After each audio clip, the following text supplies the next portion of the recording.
Hi guys, welcome to Google I/O 2025 latest update. Let's start.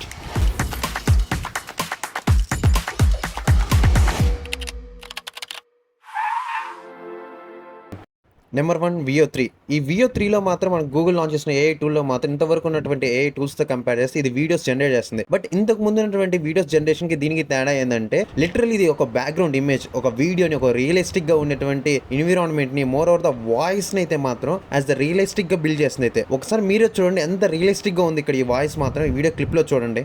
They left behind a ball today. It bounced higher than I can jump. What manner of magic is that? చూసారు కదా ఎంత ఎఫిషియెంట్గా కానీ అది ఒక realistic voice లాగా build చేసింది. ఇది అంతా చేసింది ఒక ఏఐ టూల్ మాత్రమే. దీంతో యూస్ చేసుకొని మనం కానీ మూవీస్ కానీ ఏమైనా వీడియో క్లిప్స్ కానీ ఈజీగానే బిల్డ్ చేయొచ్చు. ఈ టూల్ని యూస్ చేసుకొని మన క్రియేటివిటీకి ఒక రియల్ లైఫ్ అనేది మనం ఇవ్వచ్చు. అయితే మాత్రం మన నెక్స్ట్ టూల్ ఇమేజన్ 4. ఈ ఇమేజన్ 4 అనేది ఒక జనరేటివ్ ఇమేజ్ మోడల్. అయితే మాత్రం ఈ మోడల్ని మనం చాట్‌జీపీటీ నుంచి వచ్చే ప్రాంప్ట్ నుంచి యూస్ చేసుకుంటాం. జస్ట్ లైక్ అక్కడ ఇచ్చే ప్రాంప్ట్ బట్టి ఇది బ్యాక్గ్రౌండ్లో వర్క్ అవుతూ ఉంటుంది. దీనికి వచ్చే ఈ రిజల్ట్స్ అయితే మాత్రం ప్రిట్టి చాలా గుడ్గా ఉన్నాయి. Number 3 flow.